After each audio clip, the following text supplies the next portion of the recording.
Good morning, Forest. I'm Reagan. And I'm Catherine. And today's date is Monday, November 9th. And on today's show, we'll be taking a look at our news and sports.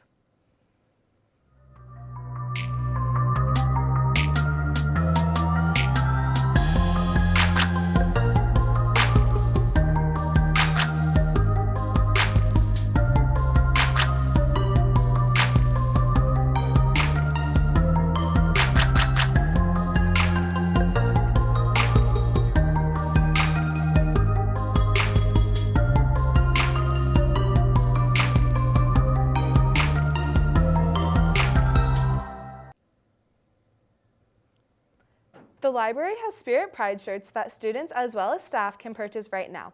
You can pick up an order form on the table outside the library. Ball caps for ice caps are still going on, so bring in $5 to the House of Forest to wear hats on Fridays. Don't forget that this week is Activity Week, and make sure to attend your club meetings this week as there are many important announcements going on this week, including Christmas Angels. Today is Activity A Day, so make sure to check in with your club advisor to find where your club is meeting today. As our fall sports are coming to an end, our winter sports are beginning. There will be an informational meeting in the wrestling room today after school, and tryouts will be tomorrow after school. Let's hear more from Emma Beth on how the rest of our winter sports are picking up. What's up, Forest? I'm Emma Beth with your sports news for today. Last Friday, our varsity boys took on Lake Weir and dominated the Hurricanes with a score of 38-0. Let's hear more with Evangeline.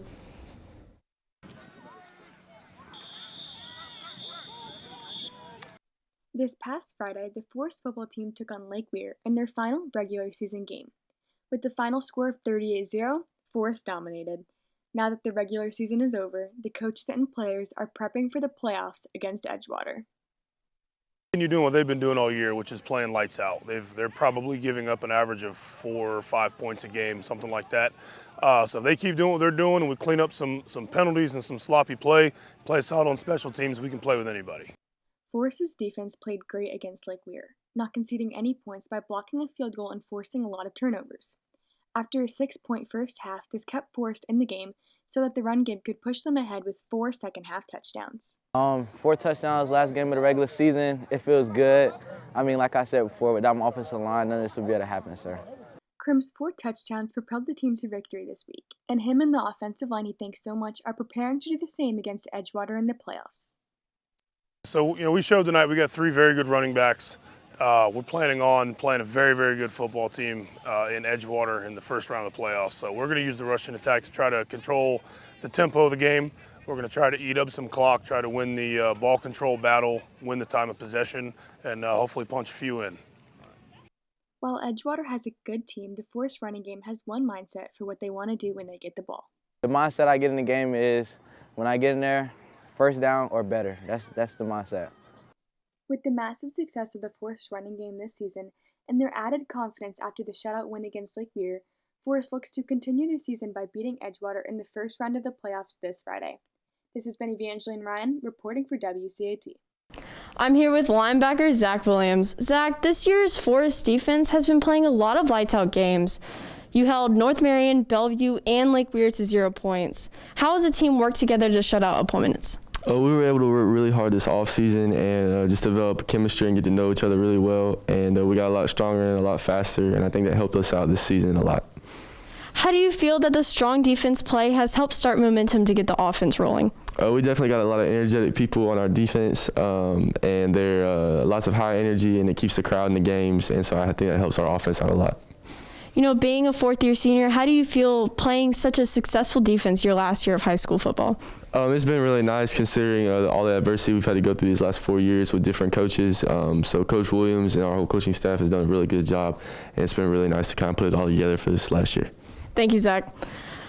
Also on Friday, our swimmers competed in the 3A state championship. Riley Sampson received state champion for not only the 200 free, but the 500 free too. Montgomery placed 7th overall in the 500 free. Let's go over to Mackenzie for a closer look. Hi Wildcats, this is Mackenzie Williams and I'm here with Riley and we're about to talk to him about how his swim meet went. So what did you do to prepare for the state swim meet? I've been practicing for about 6 months now in the pool, about 2 hours a day, and doing some weightlifting and stuff like that after school and practice. All right, right before you swam, were there any, did you feel worried? What was going on through your mind? Yeah, I definitely had some doubts. I definitely get a little nervous before I swim, but once I got in the water, I just felt the rush and went.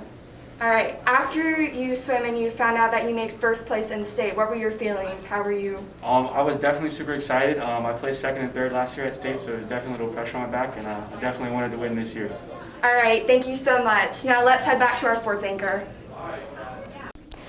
Thanks, Mackenzie. Last weekend on Saturday, our cross-country team competed at the 4A regional race with Ashton Daraso placing third overall with a time of 16:44 and qualifying for states coming up this weekend in Tallahassee.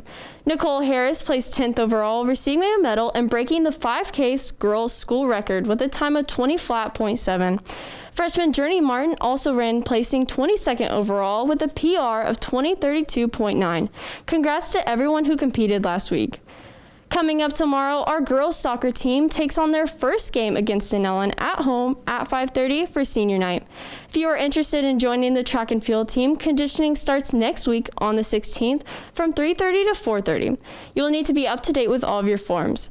There will also be an interest meeting on the 18th in CAT at the library. That's all the news that I have for you today. Once again, I'm Emma Beth. Now back to the anchors. Looks like our sports are off to a great season. Not only are sports in the swing of things, our fine arts department is preparing for a choir concert with dress rehearsal today and performances tomorrow at 7, which will be free. Don't miss the first playoff game this Friday against Edgewater. That's all the news we have for you today. To stay updated on all things Forest, make sure to follow us at FHS_WCAT on Snapchat, TikTok, Twitter, and Instagram. And be sure to subscribe to our YouTube channel. Once again, I'm Reagan. And I'm Catherine. Have a great day, Forest. And like always, Go Cats!